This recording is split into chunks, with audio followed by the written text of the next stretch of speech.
So it's always not always that easy as we get older, but it is time to accept that I am a lamp person and enjoy having lamps, buying lamps, researching lamps, and in overall general just have started to enjoy them.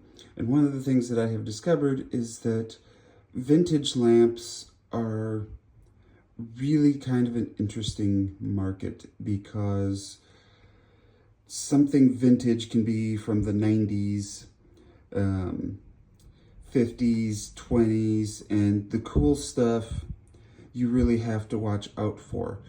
I've looked at a bunch of vintage lamps that say made in China, have UL listings, and to me that's just not something that I want to pay $100+ for.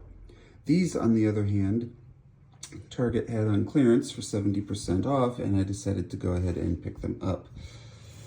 These are Weston lamp bases. They retail for $55. I got them for $16. And we're just going to take kind of a quick look at it here. I do like the design, the one-piece metal design. There's not a lot of modern lamps that I like, but as you can tell, you know, this stuff on the bottom tells you that it's not really old. I also picked up shades, not the exact one I wanted, but they were also on clearance. I also picked up one of these, which are not something super common. Three-way LEDs are not something that I see a lot of. So I'm going to throw this in, and then we will throw our shade on. I wanted the cream, but the gray was on sale, so we went with the gray.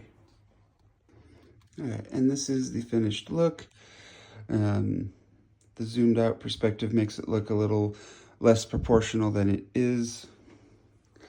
But we have, that does look really nice. We have low, we have medium, and we have high. So step back. That looks a little more proportional.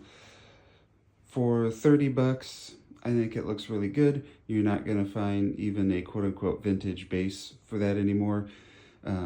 The base retailed for $55, the shade for $28. They were both 70% off, so I'm pretty happy with it. That is a good deal, and I always like a nice tall table lamp. They're not something that I really see a lot of anymore in a reasonable price point, or that also looks cool. Thanks for hanging out.